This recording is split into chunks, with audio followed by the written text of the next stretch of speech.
God for today. David said, I was glad when he said unto me, let us go into the house of the Lord. And I'm excited for all you, all of you joining us on live stream, those on YouTube, those on Facebook. You are welcome to the presence of the Lord.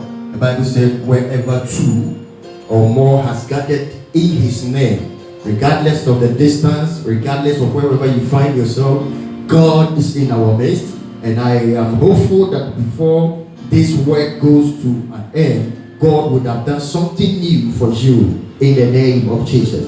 Father, we thank you for this opportunity once again in your presence. We don't take it lightly what you have done. For every day you do new things in our lives. We pray that touch the heart of your people as we hear your word. Help us to be able to use it so that we can become the men and women after your own heart, in Jesus' precious name. Amen.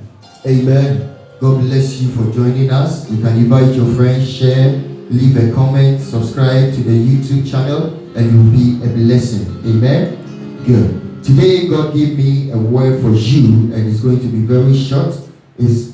God told me, I am looking for people who are passionate to serve the kingdom, who are passionate for the kingdom mandate. We are living in a time and a world where people are passionate after their businesses. People are passionate after their family, after their job and career. But we have so little people who are passionate after God. And these are the things that is lacking in the kingdom, by which God desired that every child of God will begin to work at it. Because everything you do with a passion stands out. And as a believer, Matthew 5:14 said that you are the light of the world. A city that is set on a hill cannot be hidden. So you must, as a child of God, your business, everything you do must stand out. Your worship must stand out. Your praise must stand out. Your prayer must stand out. And for it to stand out, it requires that you attach some form of passion, some form of enthusiasm in doing it. And that is what the Lord is looking for. We are looking for people who are passionate about serving the Lord. If it is washing the feet of the children, if it is ushering in the house of God, if it is teaching in the children ministry, you attach an enthusiasm, you attach a passion to it. That is why I preach the way I preach. I want to attach every fiber of my being to it, because all that I am and all that I have is the Lord. So if I cannot engage it in serving the Lord, then I am making waste of all the things God has done with me. There is no single, I don't owe my single hair. Even the single hair on my head, I don't owe it. It's God that gave to me. And I always say that one of the purposes for which God created man is that man will worship him. Is that God will gain glory from what he has created us to be. So he created you a man, he wants to gain glory from that. He created you a beautiful woman. God wants to be glorified in that. He gave you a beautiful voice. God wants to be glorified in that. He gave you a talent. God wants to be glorified in that. And how does he get glory from it? When we engage it in serving passionately for the Lord. Now, one of the things that made Paul stand out was that Paul was an energetic young man. And he was serving in the worldly army. And Paul was going all hell to serve the agenda for which he had been employed by his master. And when God met Paul, he decided to serve the Lord. And when he decided to serve the Lord, he did not relent on his enthusiasm and passion. He engaged the service of God with all his mind, with all his might, with all his strength, with all his heart. There is nothing that he took out. And that is how it's supposed to be. There are so many of us when you hear the testimony of people. You say, me, I was wild when I was in the world. I was this when I was in the world. Because of Christ, I've come down. No. We are not looking for people who live in pretense of who God has made them to be.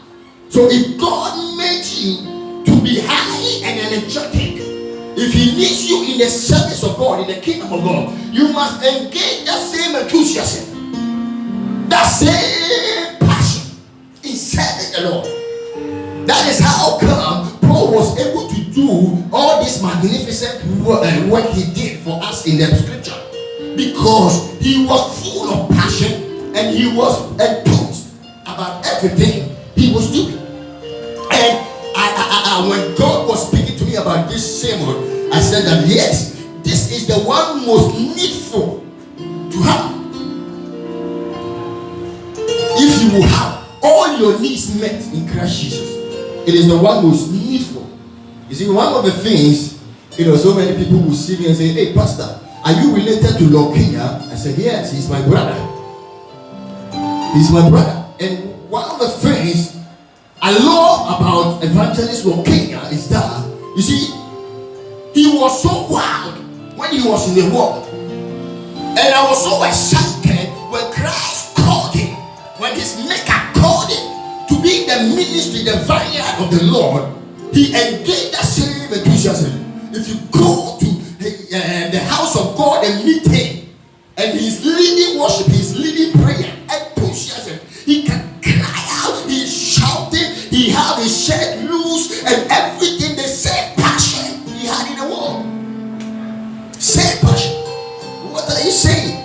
God requires that the things you are doing for him, you attach the needful passion, the needful enthusiasm. And somebody said it's your own fault if your enthusiasm in worshiping, in serving the Lord is gone. It's your own fault. Because enthusiasm must be fed day in and day out with new ideas, with new knowledge, with new skills, with new agenda, target, focus. So it's your own fault if your enthusiasm for the Lord is gone. It is nobody's fault. You need to renew it. You need to feed it so that your enthusiasm will be higher for the Lord. God is looking for such. God is looking for such. Amen. Very important. Now let's look at Jeremiah, the book of Jeremiah, chapter 30, verse number 21. Jeremiah 30, 21. If you have your scriptures here, are you open to that? Jeremiah 30, 21. Jeremiah chapter 30, verse 21. This is very needful. Very needful. Anybody that goes about serving God with enthusiasm will always stand up. Jeremiah 30. Jeremiah chapter 30, verse 21. Anybody, all the outstanding men of God in scripture and elsewhere, wherever you go, they are people that do the work of God diligently. And the word diligently talks about passion and enthusiasm. If you are there, kindly read for me. And their noble shall be of themselves. And their noble shall be from themselves. And their governor shall proceed from their men. Their government shall proceed from them. And I will cause him to draw near. And I will cause them to draw near. Why am I going to do that? And he shall approach unto me. I want him to approach unto me. For who is this that engage his heart to approach unto And me? the reason I'm going to do that is that because this person is a person who engages his heart in doing what? Serving him. They engage his heart in the service of God. Wholehearted people. And he said, when I see people who come to me wholeheartedly, with their enthusiasm, with all passion in serving them, I am moved to do things for them. I don't let them go under captivity. So their presence shall be from their own houses. Their leaders will come out from there, and I will not allow a strange individual or person or nation to rule them. Anybody that engages his heart to serving God, that is a prerequisite to have all your needs met. It's a prerequisite. I told some people the other time that God is a jealous God. So, as a jealous God, the Bible said, you shall bow down to no other gods. Why? Because I am a jealous God. And if that is so, you cannot serve the Lord with a divided mansion. The other time I was praying with a group, and I said, listen, God is well able to do what you are requesting Him to do. But only that, if you come before Him and your mind and your heart is divided, and you are saying, oh, if God doesn't do it by 3 days, I will consult an occult, I will consult somewhere. You are not ready for the Lord. Anytime you are approaching God, God expects that you come with a single-mindedness. Single. Your eyes must be single. As the scripture says, your eyes must be single. Very important. That is focus. That is passion. That is enthusiasm. Very important. It is one most needful thing to do to have all your needs met. Now a story, which is a true story, was told about this worthy man. He was so worthy, had a lot of estates, filling stations, a whole lot of businesses, estates, and every other thing. And then he had only one son. And he took his son to the best school in the world. So when the son traveled, and he was doing his master's and PhD and everything, when the father was on the sick bed and about to die. So when the father was going to die, he made a will that there is this servant who has served me so much and I love him. So in his will, he stated that when my son comes, I know by the time he comes, I'll be dead. So he told the lawyers, when my son comes, I want him to pick only one of all the things that I have. The rest of it all, I want you to give it to this servant who has been serving me. Hallelujah.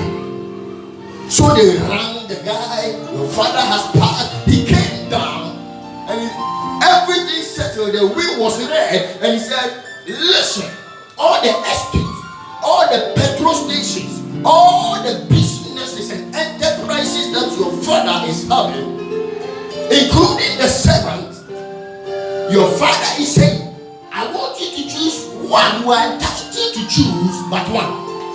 And when you have chosen, the rest of it all should go to the servant. Then momentarily the guy started to grieve. How can my father do this? For all this while I have been with you, I've served you, I have loved you, and you are living a will. You are giving me only one provision. He started weeping, crying. And mostly when I get here, I ask, if it was you, which one will you choose? Someone will say, hey, I will choose the filling station. Now petrol is booming, petrol business is booming. Hey, someone will say, no, I will choose the estate. Hey, just one.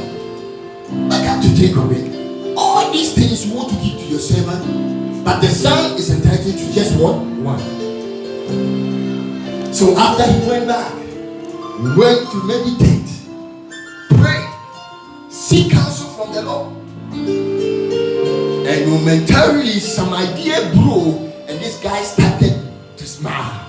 I said, oh, my father is a wise person, so am I. So he knows that I must choose intelligently. One thing that is most needful is what my father wants me to choose. And that one thing is able to entrust all the rest unto me. So the guy came out and he said, okay, so I have chosen the faithful servant who is so faithful to the extent that my father wants to give everything to him. Hallelujah. So he chose the servant he became the Lord of all the inheritance. That is how the Lord Jesus is to us, the world. And there is one thing to do. There is one person to do that you will choose with all your mind, with all your heart, with all your strength and spirit. Then you ought to choose Jesus Christ as your Savior and Lord. That is the one thing. And you need to do that with all your mind, with all your heart, and all your strength, your spirit, in serving Him and doing the details and the demands of His word. Now look at Matthew chapter 6 verse 33. The Bible said, seek ye first one thing. That one thing is the kingdom of God and His righteousness. One thing. Now the kingdom of God and His righteousness is summarized in one person, which is Jesus Christ. And He said, when you have it, then all other things that the world is dying to get will be added unto thee. One thing. One thing. One thing to choose. One thing to do. One thing, one step at a time. That will qualify you for all other things you need in this life. One thing. Always be thinking of one thing. Because there is this saying that a person that is a doer of everything or all things is a master of none. God expects that you take one moment at a time, one step at a time. God expects you to do that so that you can do it with all strength, with all your mind, with all your heart, with your passion. Very important. Now open with me to Matthew chapter 19 verse 29. I love these verses. We will read them quickly. Matthew chapter 19. Please get there fast and read for me. Matthew chapter 19 verse 29. Why do the Master, our Lord Jesus, expect that we attach enthusiasm and passion to serving in His kingdom? The first, the number one thing, just as we read, He said He wants to add all other things to you. And since if you want to do everything just at once, you cannot be a master and you cannot excel and do it for the Lord to be pleased with. You must be able to do any other thing you want to do with a passion and a focus, with an enthusiasm, so that it will be more pleasing unto the Lord. Amen. Because everything you do for the Lord attracts a reward. Everything. Now let's see the merit why God wants us to attach passion to whatever we do for the Lord. Matthew 19:29. Matthew 19:29. And everyone that has forsaken houses. He said, anyone that has forsaken houses, or brethren, sisters, or father or mother, or mother, or wives or children, and children, or land, for my name's sake, my name's sake, shall receive 100-fold, and shall inherit everlasting life. And will inherit everlasting life. You see, man of God, when I read this one, I became still for a moment. Yeah, you can anyone. God desires that when you are serving Him, you should be ready to leave your house when the needs be, to leave your father when the needs be, to leave your children when the needs be. No wonder when Abraham, God said, go to that holy mountain and sacrifice. He said, stay away. He conferred not with flesh and blood. He didn't tell the wife. He left it. Very important. Because anything that breaks the constant, persistent flow of kingdom service in one's life, that thing is an idol. Amen. Anything that will prevent you from doing the bidding of God, doing the will of God with passion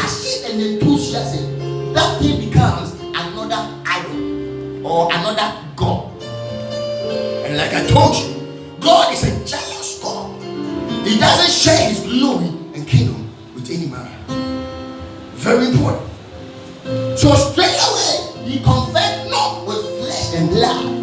He understood this one very purpose that God desires, that I attach passion and enthusiasm, all my mind, all my soul, all my spirit, all my strength to what I am doing. Very important. So anyone that does that, so there will be, you see, when I read he added wives, I was shocked. Then I was thinking, wow. And by that scripture, it means that if I have a wife and my wife is saying, I will not let you serve God, I have every right to let the person go. Because nothing, God doesn't expect anything to come between you and him. That is why when we are saying, we say God first, others second, then you become last. A selfless attitude. Anybody that is ready to serve God, God told them, if you want to be my disciple, first deny yourself.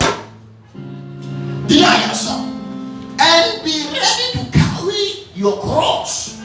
And man of God, some of these things are crosses. A cross, your cross.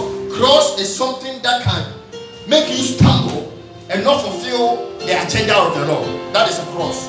Cross is something that can hurt you and make you wounded in the eyes of God.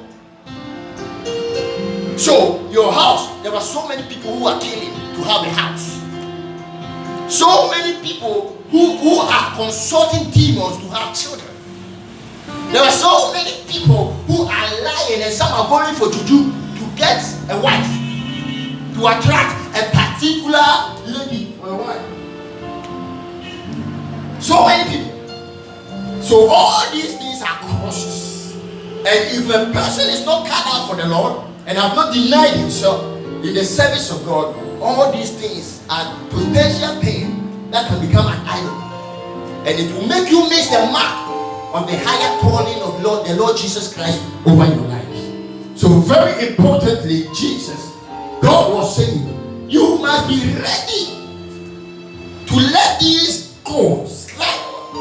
There was a song that said, the Lord before me, the world behind me.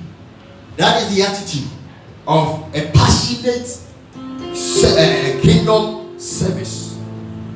The Lord is first on the agenda. Your passion is engaged to that purpose, and you move with all your heart. And let's look to that version again in Mark chapter 10, 29 and 30. Mark chapter 10, 29 to 30. Mark chapter 10, 29 to 30. Very important. Let's see how crucial it is, because he was teaching the disciples. This is the gospel. He was teaching them, and he was so diligent to make sure that everyone that calls his or herself a disciple or a child of God must carry this attitude, to be ready, to be full of passion and enthusiasm to serving God, and not allow any other thing to come in between you and God. That is why it is very important that every day, every single day, you do what we call in agriculture pruning, life pruning, so that you identify the potential stumbling blocks in your life, in your business, and you uproot it, so that it doesn't prevent you from meeting the target of God in your life. Very important. Let's look at Mark chapter 10, 29 to 30. Mark 10:29. Yes. Jesus answered and said, very I say unto you, there is no man that hath left house, yes, or brethren or sisters, or sin. Verily, verily, I say unto you, there is no man who hath engaged his heart to serve me as the Lord Jesus Christ, who hath engaged all his heart, his soul, his spirit, his mind to serve me. Continue. forsake me and the gospel. Verse 30. To serve me and for the sake of the gospel. But he shall receive 100-fold now in this time, yes, houses and brethren and sisters and mothers and children and lands, with precautions, and in the world to come eternal life. Amen. You see, there is no one who have done that. You have left houses, businesses, children, wife, because of the gospel. Who will not receive a reward?